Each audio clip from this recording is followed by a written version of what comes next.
Welcome back, Mere Mortalites. This is a Meanderings episode. You've got the two Mere Mortals here, Juan here. Kyrin here. And it is the 8th of December, just a little bit past 9 a.m. Australian Eastern Standard Time. We've got daylight savings time here in Australia. If you don't know what that is, actually, I'll just ask you this question directly. Do you think we should have daylight savings time here in Queensland? No. I don't give a shit. And I say when people talk about this sort of stuff, I'm like, maybe I just don't come from a location that this has mattered. Yeah. It matters in other different locations. It's not that I haven't done a well researched arguments on this side or that side. It's just like I don't want to do that. So yeah, it's of less importance to our life. So don't take that away. However, what is important and what we're going to be talking about today is dogs. Doggies. Very important. Doggies. Now, this It's a request. Yeah, who request from who? So this was from Manshield's girlfriend. Okay, so Manshield's girlfriend, which we'll leave unnamed until someone determines that they want to put their name forward, said, hey, you should talk about dogs. I believe then this would be mentioned when we were over at their place for a bit of a get-together a couple of weeks ago. Dogs was the suggestion to talk about. Now, we have not discussed anything in relation to this topic around what we should be talking about. How many notes did you take? Few. Okay. A few. There's a few. I took 0. You took 0. Okay. There's a couple of interesting concepts that we can talk about from a dog perspective that also meld into a couple of deep conversations. But I probably, if people don't know the story of Kyrin versus dogs, I think it'd probably just be worth telling people, because you currently look after a dog right now. Yeah. Not yours, no. your brother's, but you're looking after him while your brother is overseas. And you currently haven't shit your pants and you're not too scared to go into the home. So obviously something has improved from dogs. So let's just tell the story of what are the negative connotations with dogs? Where are you today with dogs? Yeah, sure. So for those at home who haven't heard this story, basically I turned it into a date story once. And this is one of those ones where it's like, I sometimes look at my dad and I'm like, Dad, you're taking too long with this fucking story. Like, you're waffling. You're adding, like, needless drama into it. And it's trying to be a good storyteller. And to be a good storyteller, you have to practice telling stories in different ways. And this is one where I look back now, I'm like, I probably made a lot of girls endure, like, a really weak story. for a like stretching a story that it doesn't deserve the limelight that long. Be like, I'm gonna use it. Well, so in essence, I'll tell you. I'll subject everyone. I won't. Basically, what I would do is, like, I got bit by a dog when I was young. My first day of primary school. Before that, I was 6 years old. Can I really remember interacting with animals before then? Not particularly. This has got to be one of my first memories. And what a cherished memory. Yeah, exactly right. So you wonder why I was iffy about dogs for quite a while. Where did the dog bite you? It was on the heel. And so basically, long story short, we're going to primary school. Mum, my friend Lachlan, and his small dog, Rosie, little poodle. So probably about the size of a shoebox, I guess. I don't know. Nice. And my mum and his mum. And I apparently, like, ran ahead of everyone, and Rosie got really excited and came and, like, nipped me on the heel. Mm-hmm. Drew, like, some blood or something, like, probably just a Band-Aid and that's it. Yeah, the dog was just trying to be like, hey, can you donate some blood? Yeah. Quick little bite. Yeah, sure. I infected it with whatever I've got in me. Of course. Super viruses. Coronavirus. Baldness. It died bald. Unbelievable. Yeah, okay. Poor dog. What I would turn this story into for a date would be like, I wouldn't tell that story first. I'd tell this exaggerated story of, like, first day of primary school, describing how it's, like, sunny outside, rainbows, and then I see these dark clouds on the horizon coming towards me. I turn and look around. This dog transforms into, like, Cerberus with a serpent tail, spitting venom, fire coming out of its back. And I'm running for my life, and it, like, bites off my leg, like, clean fucking takes it off. Mm-hmm. And then this angel appears from the heavens and, like, gets a bandage and wraps it up, this being my mum. And then the storm clouds go away and stuff. And then I'd be like, so that's the truth. And then there's my mum's story, this exaggerated bullshit. And then I'd tell the real story. Maybe it works, maybe it didn't. Yeah. I don't know. I've got some off air feedback I need to give Kyrin. I won't do it live right now. Sure. But yes, okay. And so that made me very wary around animals, but especially dogs for a long time. Big and small, didn't really matter which. So that's one thing I've definitely, probably one of the, I don't know if it's changed my mind, I guess so.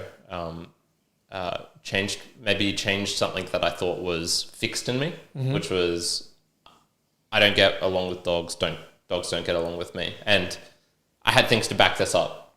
When I was traveling Latin America, I got chased by a fuck ton of dogs. Correct. Stray dogs come across me in the street. They didn't like me. I didn't like them.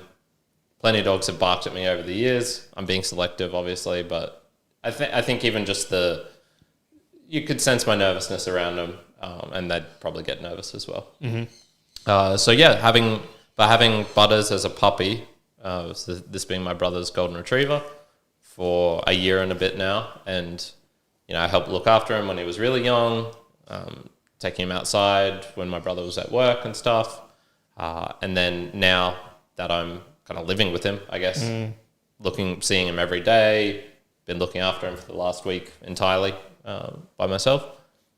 I'm comfortable around dogs now, and not just him, but others. So, yeah. Good. Okay. There you go. See the transition, which I guess, would you have said before Butters that transition was happening anyways with dogs in general? Maybe a little bit. Yeah, because I was looking at, this was one of those ones where it's like, is this actually a trauma, or is this just a characteristics of behavior that I now do? So I instantly see a dog, and is it something that is within me is actually, are the hormones raging, smell of the dog, the sight of the dog, is that actually triggering things in me, or is it just like my behavior before this was always stay clear of them, and so I just do that?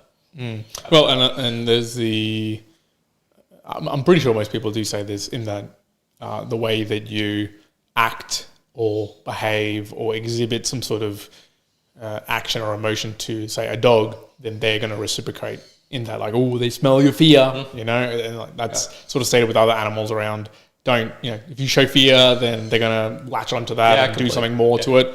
That would make sense. So I guess then now with Butters getting to see a growth of a dog so directly, some of that maybe dissipates from you, and then in turn you're not as reactive to another dog, and then other dogs are like, okay, cool, whatever. Yeah. The downside of this though would then to get overconfidence and think, oh, all dogs, it was all me, so now I can just go and pet any dog and it's going to be fine. Whereas I think even Evie upstairs, even just walking up the driveway, I get a lot of barks at. So correct. Obviously, I'm not welcome everywhere. Correct.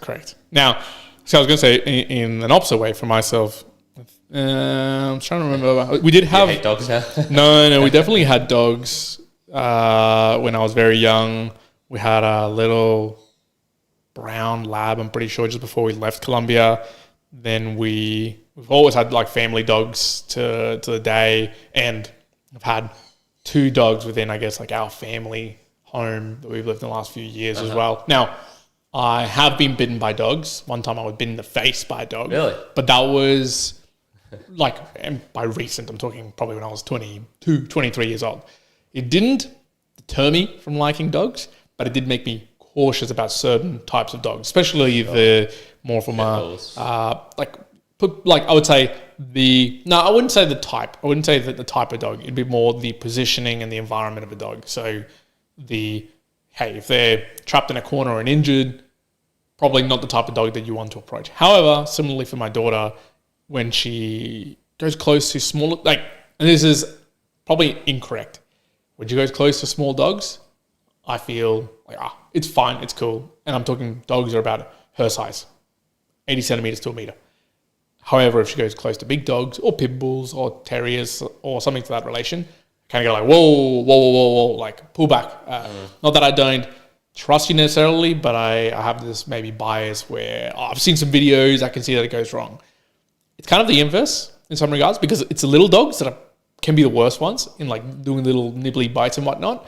And it's usually the very, very aggressive dogs in a very specific type of breed environment that are really aggressive. Not all of them. So I guess that particular stereotype can be slightly wrong. However, For me, I go, yeah, I'm going to go towards the safety side and I'm not going to have her around. Similarly, we have a really big dog. I think she's 46 kilos, something to that effect. And we had both my daughter and her around each other when they were younger. When our dog gets close to food, you do not want to be near that. Like, she will get really aggressive in relation to food. So can I make the decision, hey, we're going to separate them as much as possible. Perhaps when my daughter's older, maybe they can interact a little bit more, but still separation is probably a good thing. I also lay towards the safety side of things as well. So in general for dogs, I go, do I love them? Yep, I definitely do. I err on the side of caution though, always. So I think there's a healthy amount of caution to have, especially with dogs that you don't know, and more so their environment, the situation, everything like that. But in general, I'd say dogs are probably my favorite pet for sure. Okay. Like cats, fuck them. Fuck cats. Do you like cats? Hate them. I hate cats. I don't like cats. I'm probably more of a cat. My sister has a cat. You know, I don't mind people having cats. Like, I'm not that like dastardly, but me having a cat, I've never thought about it. It's never crossed my mind. Same with other pets, like a monkey pet. Nah, donkeys. No, I don't want any of that. Well, list some that are actually normal. Snakes. Rabbit. Nah, nothing. Like, I never have I'm not a parrot. Are you a big animal? Like, no, lover? I can't say I'm a big animal person or fan. No. What I actually probably like about cats is just their independence. Is that I wouldn't need to do that much work. It's like it's its own thing. So, and this gets to like probably the first question about dogs I was going to ask you was, I think a large percentage of people, will get dogs for the benefit in that you get home and you have like this joyful, happy, wants to interact with you animal, as opposed to a cat that is independent, as opposed to a fish that is just waiting to die and go upside down. You know, there's some interaction there with a dog. But from what we're saying, I don't necessarily have ever cared about that.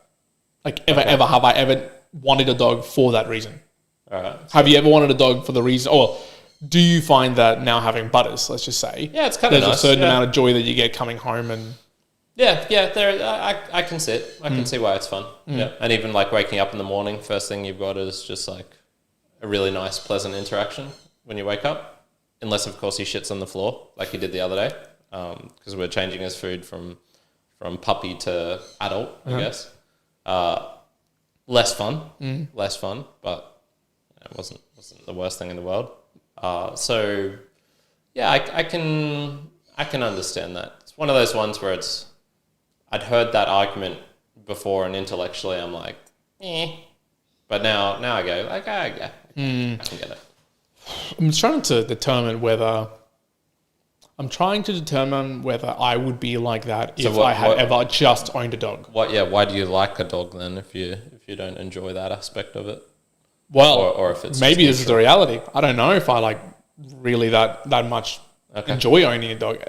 There's aspects of a dog that are nice. Let's just say I do like having a dog, but to the example of our friend having a new dog, you know, they got a 4-month-old Cocker Spaniel. I don't know if that brings me any like necessarily joy to have that around, but I don't know if that is an offset in that there is now a comparison in a baby, in a kid, that blows that out of the water, right? It's in the realm of, okay, yeah, it's more work to have a kid, but the amount of joy and fun and learning and all of that you get from a kid is, you know, if that's the feeling people get from dogs, it's like multiplied by 100 for me in terms of having a child.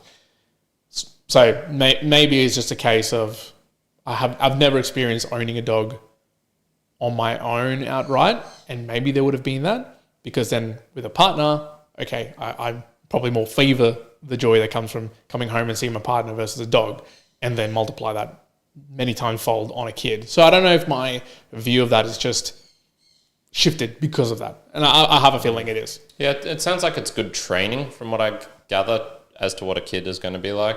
You know, Butters had a rough period at the start where he's just pooping, doesn't know, he's not potty trained or anything, and so sleeping weirdly. So it sounded like my brother had a 1 month, 2 month stretch, I don't know, where it was just like he was really stressed out from it, as having a baby is, and then it gets into the more fun stage after that. Yeah, but a lot quicker. And that's actually another aspect of dogs I would say for sure is if you want to see like have some training wheels on before going for a kid or something to that effect, I think it's really good. I think it's a really good. The other aspect though, like I would say, if I had, theoretical scenario, I'd move to Germany for work and I was on my own, I think getting a dog would be really nice.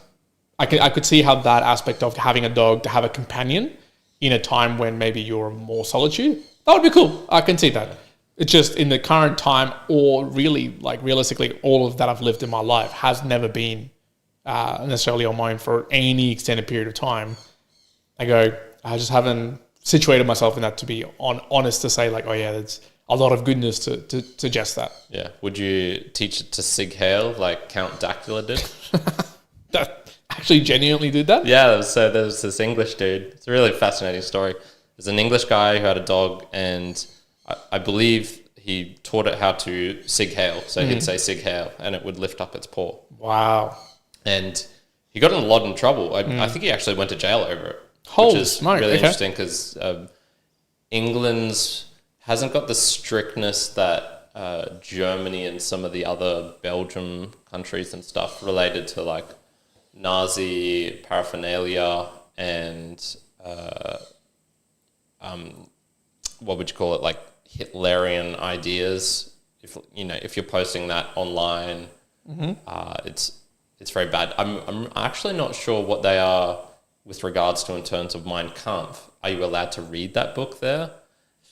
I don't know. I don't know. But they're certainly, in terms of free speech related to talking about these things, Holocaust denying, that sort of stuff, they're very intolerant of that, and you will 100% be censored. And sure. But I'm not sure where England falls on that scale. Probably a little, maybe if Germany's at like 100%, England maybe be at 50. Australia's probably at 25. I know there's some Nazi stuff here that if you do, you can get in trouble for. Well, that's what I was going to say to you. Did you know that if you do, We've gone way off topic. If you Sig Heil, if you do a salute, here's interesting: in public or to publicly display, which I guess Kyrin didn't do just then, because it wouldn't be a publicly display, I would say. Well, kind of, but yeah. It is a criminal offence and will land you in jail. Yeah. That is in Australia. But it wasn't a publicly display, yeah? For those who are just listening on the audio, I've been holding that Sig Heil this whole time. The whole time, the entire time. So, I could see if you teach it to your dog, that would be a... Yeah, that'd be crazy, right? What do you think about teaching dogs tricks in terms of like...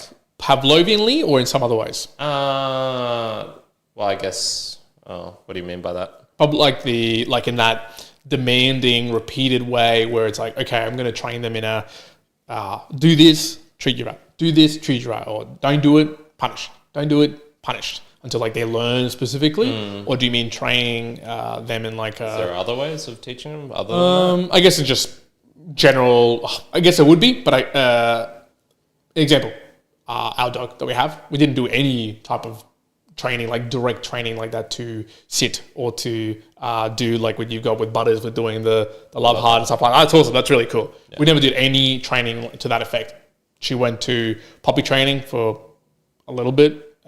They benefited, not really. Where they would do that. But the training was more, make sure you go into the toilet, and when they're like going off inside, not generally doing specific training for that. It's just being like, no, bad, put her outside, wait until she learns that she's got to go outside, comes back inside, repeat, that sort of thing. But not with the intended purpose of being like, okay, I'm going to train you specifically for that regard. Or perhaps a better question is useless tricks.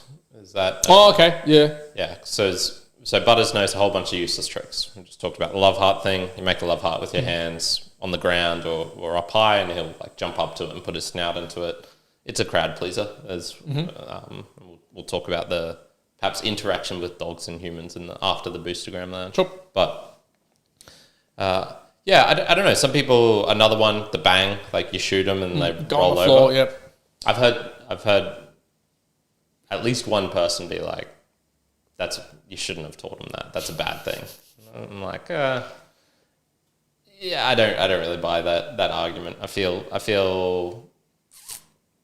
just giving them attention of a kind of positive kind, in this case, teaching them tricks, it's not like a negative kind of thing. Is it worsening their life by being able to do this trick? No, I don't think so. If anything, they get more positive attention for doing it from other people. So in the long term, yeah, maybe, because you're having to teach them with a smack on the head or something, or usually I believe it's better to teach them with tricks and with treats anyway. So if anything, it's even more positive. I only see it as kind of like positive things, whereas the opposite side of it would be, it's equivalent to training bears to do tricks in the circus sort of deal, which I don't feel those are equivalent analogies. Yeah, okay. I think, how would I say? Let's wrap it into a full context here. There's a part of domesticating an animal, which here would be a dog over many, many years, where now which is mandatory. The potty training, learning to eat, at certain times, and not jump on people, for example, not disturb other people, don't scratch the walls, don't chew things. I think it's nice that they're not wolves, right? If you're going to keep a dog, it's nice that they're not the descendants of wolves, because that would be a bad time. But I personally see it as what a useless thing to teach dogs. That sort of doing the love heart, getting them to sit, doing... I will go to the point of you don't want them shitting inside, you don't want them destroying your items around the home. Okay, that part of domestication I do get the benefits of, but the tricks and the things, couldn't give a hoot, couldn't care a single thing about mine. However, it is entertaining to see. There is entertainment and great value to see dogs do that. I do agree, but I personally would not spend any time in doing that. It's more of a value judgment. If you saw someone else doing this, teaching them, is that a bad thing? I don't think so. If I saw someone else doing that, I'd go, that's cool. Would I personally do it? Yeah, sure. No. Sure. I guess my view with dogs is more functional than I think most people who like dogs would view. I like dogs, but I want my dog to bark loudly when intruder tries to come in, to behave itself when we're around the dog and to be able to feed it. I do want to take the dog for walks and to behave itself when I'm in certain locations, but I don't want my dog to jump up and do tricks and roll around or do whatever. I want it to just enjoy itself, be around us, be able to not bite our arms off when we're trying to eat or something to that effect. Sure. But I want it to be protective, right? That's kind of gut feel. However, I would say I'm in the minority in some of that views, because for sure, lots of people now buy dogs or get dogs with the view of, oh my God, so cute. Oh my God, long hair. I want to pamper it. I want to do all these things. I stray away from that. I'm not wolf level. I'm not give me a wolf, let's go rogue. Somewhere in the middle. Yeah, I labeled this episode incorrectly, because it was something like dogs and puppers. Juan's best friend. Well, it's Juan's a neutral friend, maybe. Correct. If at best. Yes. I wrote Kyrin's second worst enemy, I think, with the first being ants. But then I passed a biker today, and I was like, oh, God, they're pretty high up there as well. I wouldn't look... Honestly, with dogs, I wouldn't say that they... See, my personal view, I'm going to be directly at me models, it's not my best friend. And it would be a long shot for not, but they're definitely not... I'm not opposed to them. I'm very neutral with dogs. I I like coexistence with dogs. Yeah. Totally. Cats, I'll throw them out the window. They'll land fine. The stats of just how many there are surprised me. I would have thought there would have been significantly less than humans, but no, there's more dogs than humans in Australia at the very least, which is, I don't know, I find that mind-boggling. I just don't understand, where the fuck are they all? Because I don't see that many... Pounds probably have a lot. Wild ones. Yeah, you reckon? You reckon? Yeah, I'll have to... Yeah, maybe I need to dig into it more and see. Because if they're counting dingoes as dogs, yeah, I guess that makes sense. But I mean, where would the stray dogs even live? Can they live out in the bush? I don't know. There's questions which we maybe should have done research on. But. Yeah, and as well, a quick little Google also pops up with there's around 200,000 dogs and cats every year in animal shelters. So again, what's the percentage of cats versus dogs? But then that's not that a website from the 5th of April 2023 says there are approximately 6.4 million dogs in Australia. Oh, really? Yeah, that's from essentialdog.com.au. Well, maybe it was per household. Is that okay. There's another one that said, from the Sydney Morning Herald from 2022, pet dogs rose from 5.1 to 6.3 million.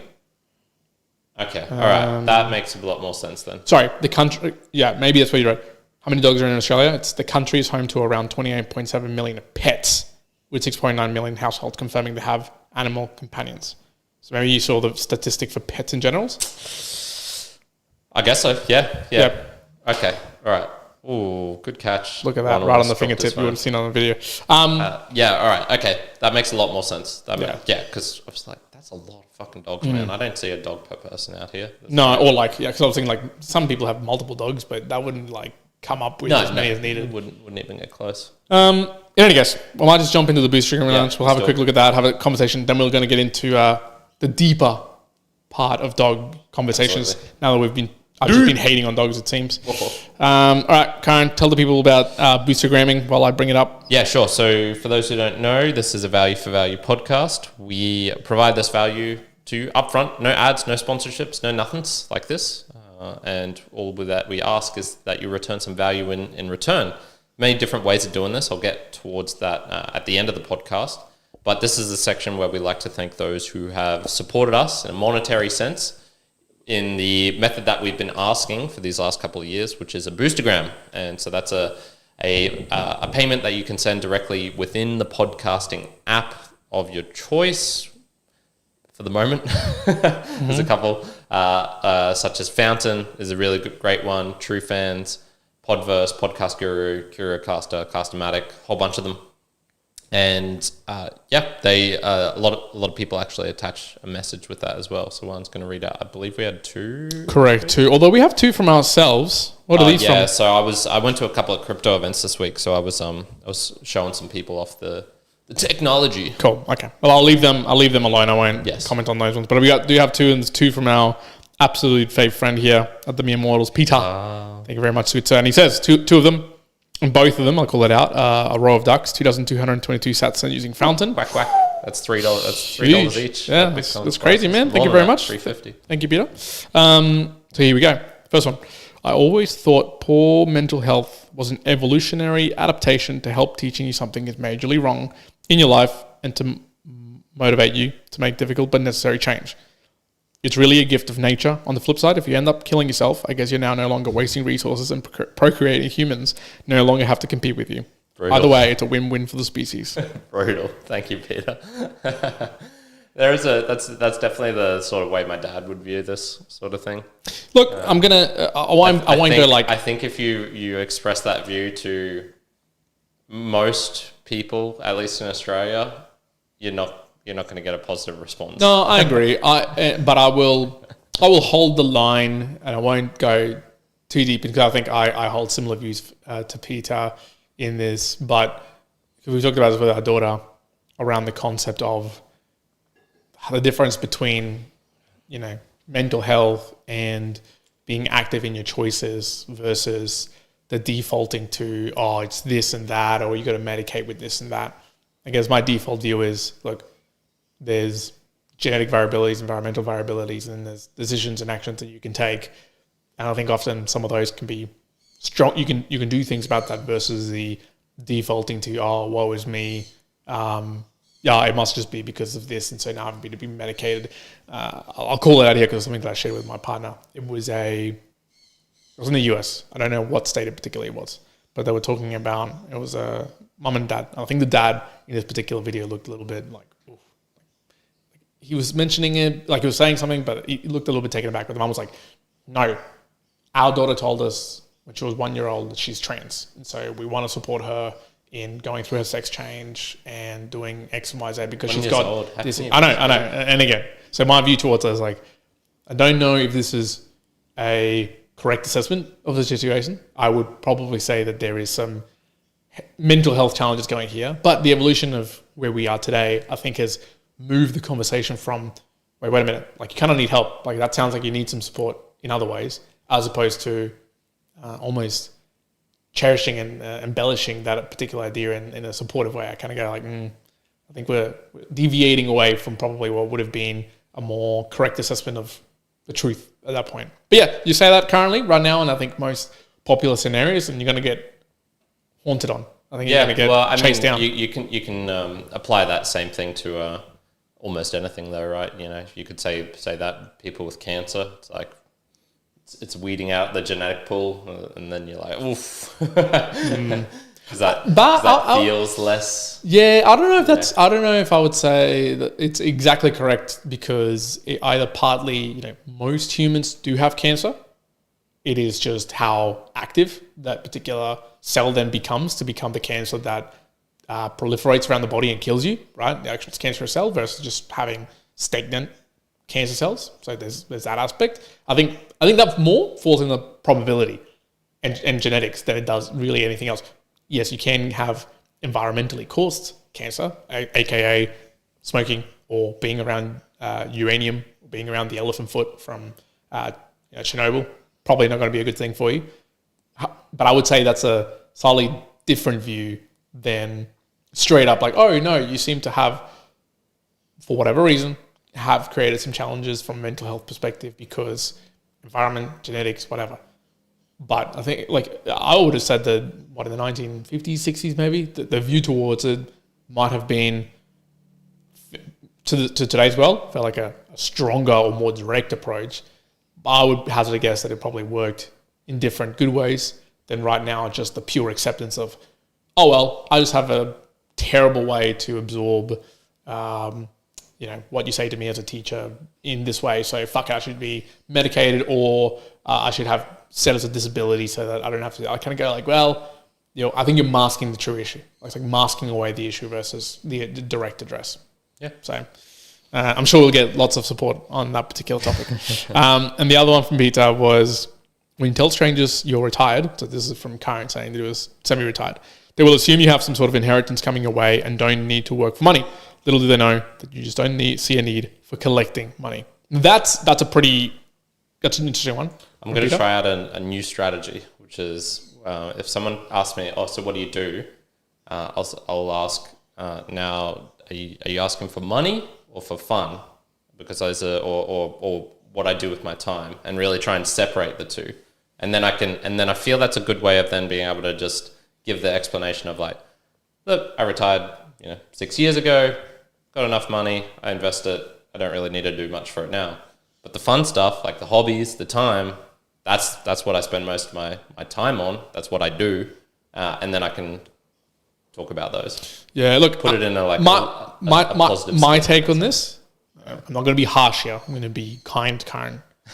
Be kind. I don't think it's a good strategy in that particular language. I don't think, and mere mortalites, tell me if I think I'm wrong, but I might have tried this before in the past as well. Being kind of, I think that the statement of retirement, or that I am retired, will have a connotation that, not loaded, but that you have money for everything that a general individual would say a retired person has. What does that mean?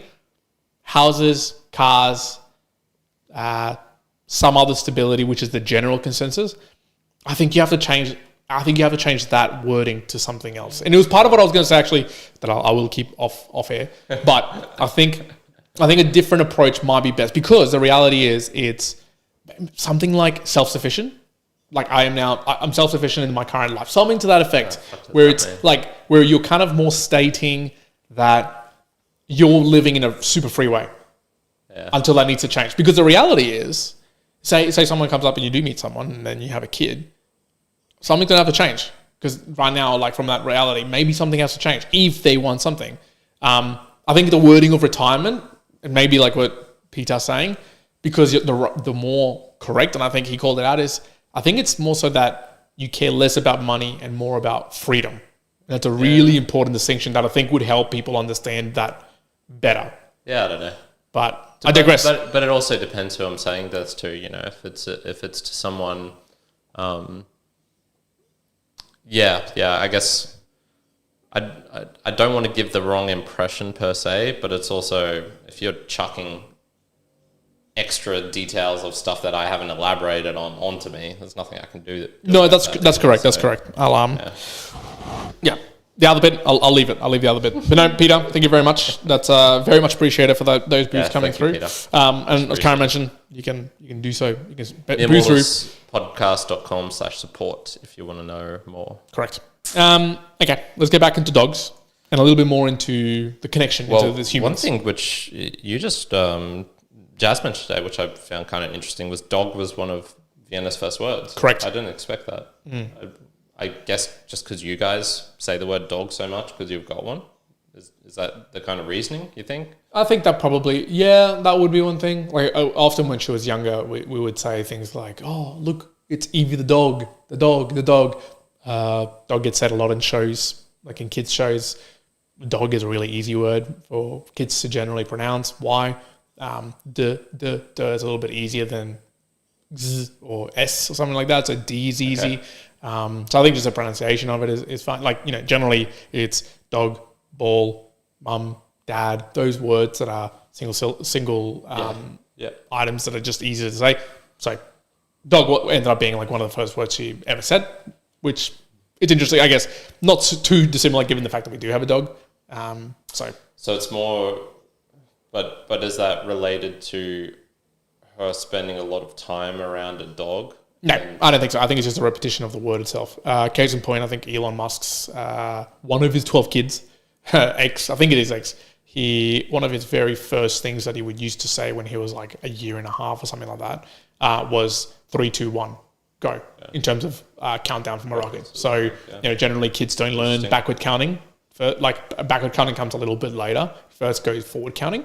And so apparently this kid knew backwards counting as like some of his first words. Okay. So I think it's just the repetition of certain things that just builds up that tolerance. You also see it in kids. I guess translating into dogs, they watch a lot for what to do, right? So not a kid who's, sub like 10 months, 12 months, but like my daughter now, 14, 15, 16 months onwards, when you talk to them, you will actually notice that they'll look at you, but they'll look at your mouth really intently when you're saying things. And it's watching to be like, okay, I can obviously hear, but what's the movement of mouth that's happening?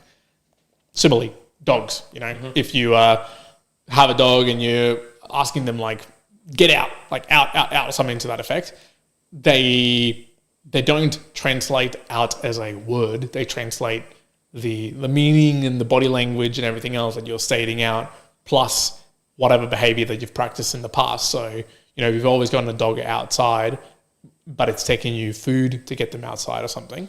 And then you continue to say out without that food, maybe they're not going to translate as easily. Example, with our dog, we've always had her on the front balcony for a long time. And we just bought a brand new, outdoor table setting and chairs. And partner was like, no, we don't want to have her anymore in the front yard. It's going to destroy it, whatever else. Cool. But she's been trained to go to the front balcony for as long as we've lived here. To move it to the back balcony, it's no longer just out, go that way. It's it's confusion. You have to, change the intent of what you're doing, and it'll take a long while for that transition to also happen. Now, because I'm going to ask you about doggies. So from dogs' perspective, maybe a deeper piece of it all is that, what are your thoughts of owning a dog or having a dog? Does it help in humans understanding mortality? Probably it will. I can see the joy and love that Butters brings, and I can also see, man, it's going to be hard when he passes away before us, which is more likely than not. Us. Yeah.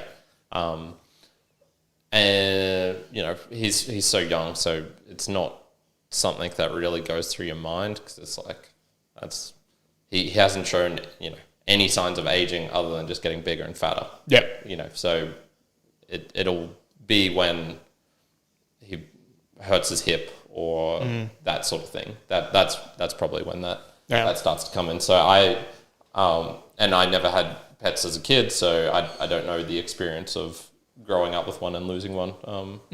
We have. And so I guess, and that's what I was going to say, comes to say, currently our 2 family dogs are 12 years old and 10 years old.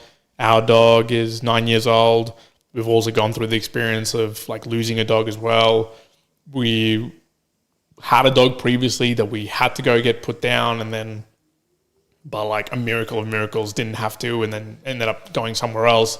So one of the aspects of dogs, which I guess is not too dissimilar to any other animal or any other entity, but maybe dogs is better because we connect with them slightly better, is that they do teach you about mortality in a much quicker way than what you would see in the timeline of a human. I'm not sure that's a good thing, actually, thinking on it now.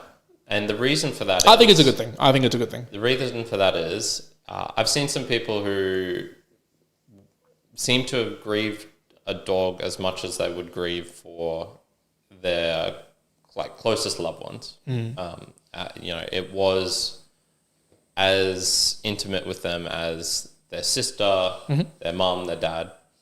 That's a bad trade-off because you're choosing to love someone, something which is got a really short lifespan.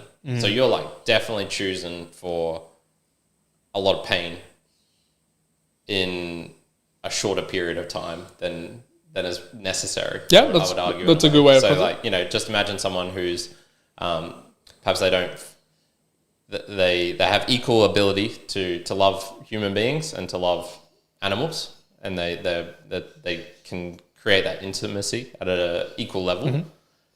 If they just for whatever reason were like, I'm just going to create that intimacy more with dogs, and choose that path, they're just going to have so many fucking heartbreaks over the same period of time as loving a person, where you're only going to get that once, maybe, if ever.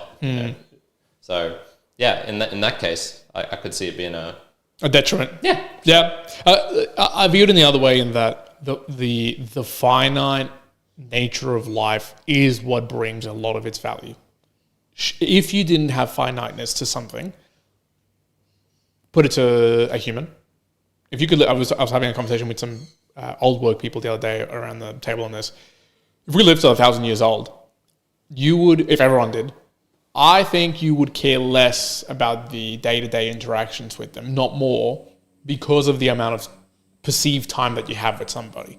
I don't think this is a super easy concept to get. I like the way that Tim Urban's Weight by Y posted it, in terms of, if you do the calculations, you'll have spent 80% of your time or something to that effect with your parents up until you're 17 years old. And beyond that, it's like 15% of your remaining time. And if you do the calculations for someone who lives apart from them, let's just say, you might see them twice a year. You've got 100 times you're going to see them, maybe less, right? To that sort of nature. If you look at it in those sort of statistical, like numerical ways, you're like, oh shit, I've only got 100 times I'm going to see them. That's it. Or calculate however you want to do, or if you see them more often, whatever, goes to that effect. I think with a dog, because of the more finite amount of time, yes, I do agree with you. It's equally as jarring and as painful to lose an animal, someone who you're obviously hanging around with basically like almost every day, roughly, with a dog. That's going to happen. But I think there is learning in seeing the finiteness of something of joy end, and a lot of the learnings that come from that. Now, I will caveat with maybe you do not want that if you're older, because you already understand that concept. But if you are younger, it might be a very powerful teaching moment to know what the future may hold and to be prepared for it. If you were, so this is, I guess, if you, I see it as, if I could see getting a dog with my daughter's 8 years old, and so it grows with her. Let's say a dog that lives 12 years, so 8 years old all the way till she's 20. Dies at 20. Grief. The family dog passes away, but a fucking important lesson is learned there around the finiteness of life, and going like, holy shit, lots of joyful moments. It does end. Everything ends. That is just the reality of life. There's a powerful learning point there that you almost cannot get with any other experience. Like, as much as someone tells you how much it's painful to lose a loved one or anything like that, you kind of have to go through it individually, and you'll understand what that is. When that happens, that might be a teachable moment for a young person, let's just say, that can then be absorbed and replicated into the extension of life in the knowledge. Then I might flip a little bit of my idea. If I was 70 years old, the only reason to get a dog around that time, maybe it would be for companionship if you are lonely. But if you're not lonely, no. Like, I don't want to experience that loss at that point, because I already know what it is like to maybe lose or the pain that comes about it, and then maybe I'd say the benefits that can be accumulated maybe are going to feel even worse at the loss that comes around to it. Maybe not. But I guess that's just the varying view of that particular point. Yeah, I'm going to be contrarian here. I'm not sure I believe that. At least from personal experience, was my mum's death has not added anything. There's been no learning lessons of appreciating life more now that she's gone. For me, that whole thing was just, I wish that never happened. Yeah, and was my life before versus afterwards, do I appreciate life more? I don't think that's had much of an impact on a day-to-day, certainly. So just for me, I would say, was that a good thing?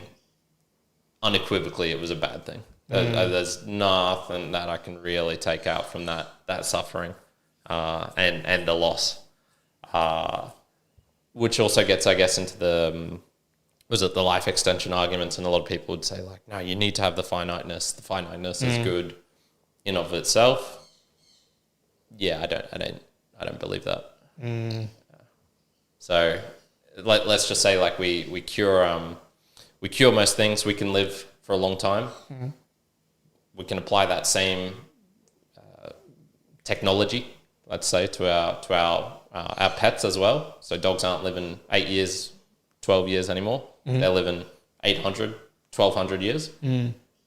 So we're not seeing any death other than the randomness. There's still probably just going to be pure kinetic random shit that it just happens. I'm not sure we'd be able to completely solve that.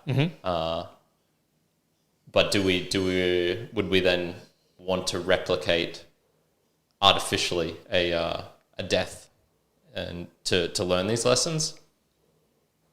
I'm not sure. Well, a couple of points on that. One, if we could artificially extend length of life to dogs, like any dogs, any human, whatever, whoever, and there's a pretty surefire way that they wouldn't pass away. Let's just say you can move their conceptual self of who they are into another being or another system or another robot or something to that effect. Then no, you wouldn't go and learn the fucking thing because that doesn't exist anymore. That's not even a concept that you need to worry about. Cool, forget about that. You now have other things to suffer through. Fine. The other aspect, though, of suffering in general is, in a similar way to Viktor Frankl's, there is certain suffering that does make the meaning of life meaningful. Part of again, if you were to extend a dog to live forevermore, right, forever, the meaning of the dog itself, yes, I think you would extract still the joys that a dog would bring. Let's just go in reality. Yes, but an older dog's probably going to be not going to be walking as much, not going to be interactive as much. And so then you might say to me, well, in this particular scenario, imagine if you could just regenerate and it's the same like young and energetic dog. Okay, well, if that's the case, then we're in a different concept altogether. That you've just completely shifted away from that. But in generalness, with life extension, doesn't necessarily mean an extension of health span. And so then, do you want to have a decrepit dog for 40 years? Yeah, I was imagining more of the healthy. Yeah, like healthy. And if that's the case, okay, then I would throw this completely out the bathwater. Yeah. But where we stand today, I go, the concept of a finite amount of life or a finite amount of time, I think is what gives a lot of joy and context to the things we care about. Case in point, if we all of a sudden just didn't need money for whatever reason, the concept of money itself would, like, you just go on, the human mind would go and concern itself with other things that then become the next challenge, right? The challenge would just grow to the space that you allow it to be.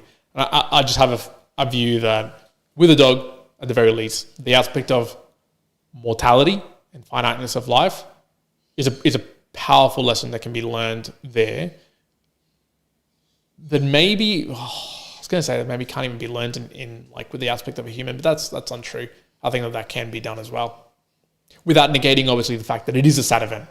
Like, it is a sad event to lose a dog, just as it is a sad event to lose a loved one. It's like, you ain't getting past that. And I think it is stupid to say, oh yeah, like, you're going to get some learnings out of it. Shut the fuck up. Like, you don't want that.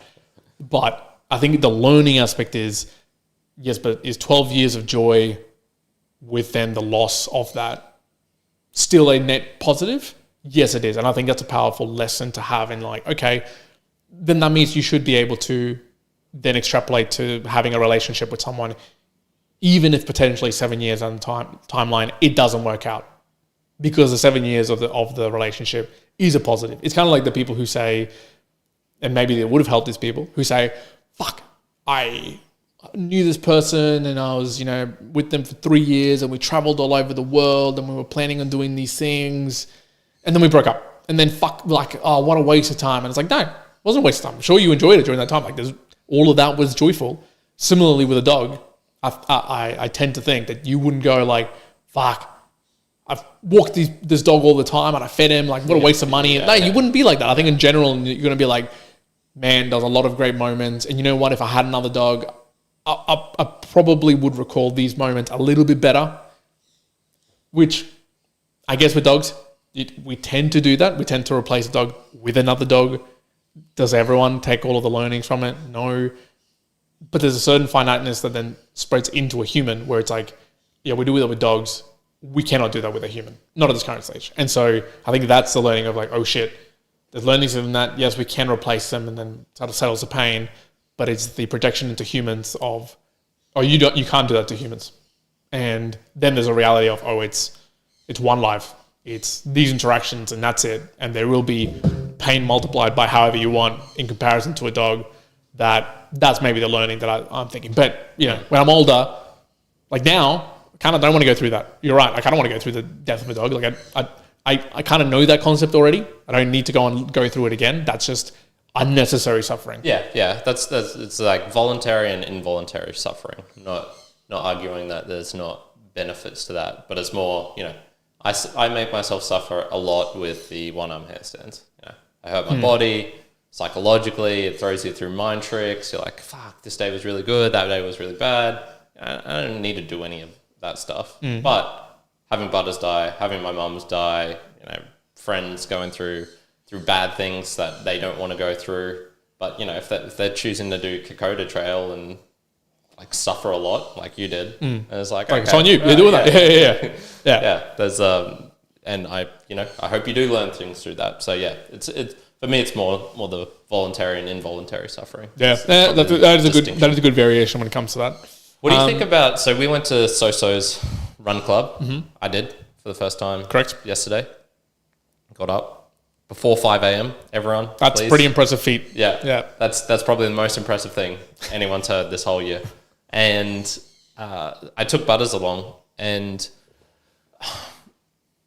it was an interesting experience because this was the first time where I've taken him to a place where it's like I didn't know anyone there apart from you and Manshil and Liam, and the I guess like positive feedback was, it's so weird because I'm pretty comfortable just going up to groups of people and saying hi, just small talk, making my way into a conversation. If it's a group or a single person, it's easier. If they're just on their own, that's totally fine. But yeah, the immediate positive reaction of, I think, people inferring things, once again, talking about inferring, is like, oh, he's got a dog. People were much more friendly to chat with me. Yeah. That was probably the main outcome I saw from that, which was just a lot of good traits perhaps got conferred upon me just because I had Butters with me. Yeah, that's a fair statement. I wasn't expecting that as much. I thought probably the thing with the dog would just be, it's an easy introduction for people who aren't used to that. But I'm really used to just going up to people and saying something, starting a convo. But it was the reaction afterwards, which was like, oh well, shit, okay, this is actually like a little bit of a hack, a superpower. Yeah, look, you've said this before around your brother walking Butters around, or you walking Butters around at South Bank and other locations. I haven't gotten it much myself walking him around. Okay. People will come up, but they just want to pat and maybe play with him for a little bit, but not necessarily like stay, talk, and chat with you. And was where it was the environment was different, which was we're all just waiting for the run club to start. That's true. Or finish. It just finished. And so we're all just hanging around. So there is more of a, okay, well, this is now a social setting. It's okay to talk with people and no one's got anything to do But wait. and talk with people or go get coffee or whatever it is. So Yeah. it was It was a bit of a superpower though. I was there witnessing it, and it was it's an easy. There you go. There's one. Yeah. If you want to get more attention, if you want to have more conversations, get a dog. And if you train your dog well, I think that does infer a few qualities onto yourself. Thank you, Prentice. I have not done anything. Yeah, but that's true because people saw, oh wow, like it's doing this and doing that and it's well trained. That I think infers certain qualities for a person of like, oh wow, they can do this. Oh, they can be trusted. I can, all of those various things that you don't think on a like a very conscious way. It's a very subconscious thought process that goes on that kind of infers between people, right? Like you see someone wearing lots of sports gear and like the good shoes, you kind of go, okay, they're investing in themselves. That probably means that they're good in some relation. You set your expectations, setting bar in a particular place. Maybe it's similar with a dog, that if you walk with a dog and the dog's not going wild on the leash and doing the things, you kind of go, oh, like this person knows how to behave and maybe put trust in the dog and take care of something. They're not lazy. All of those qualities, correct. Yeah, interesting. So, yeah. Interesting Superpower of dogs. Yep. Look, I don't think I've got anything else to be honest from dogs. Look, thank you very much, me and Shul's partner. Again, I won't call out the name for suggesting dogs. If you've got another suggestion on a topic, please let us know. That we'll go on diverse into. Quite a few comments in the chat. So okay, let's see. Let's tackle the comments. Jump into that before we also throw in any comments as well on topics that you'd like us to go through as well if you're listening to this live right now. You had some rats. Apparently. Some what? Rats as a child. I didn't have rats. My sister had rats. Okay. My sister had rats. I wouldn't say that I generally, but we had guinea pigs, we had rats, we had dogs. We had anything else? No. But yeah, I didn't have rats, Mum. My sister had rats. Okay. They were cool though. They were actually really cool. I will say they were cool. I've heard they actually are a little bit fun. Yeah. Like they weren't like I wouldn't compare them to a dog, but I feel like it was kind of cool to have a rat. Yeah.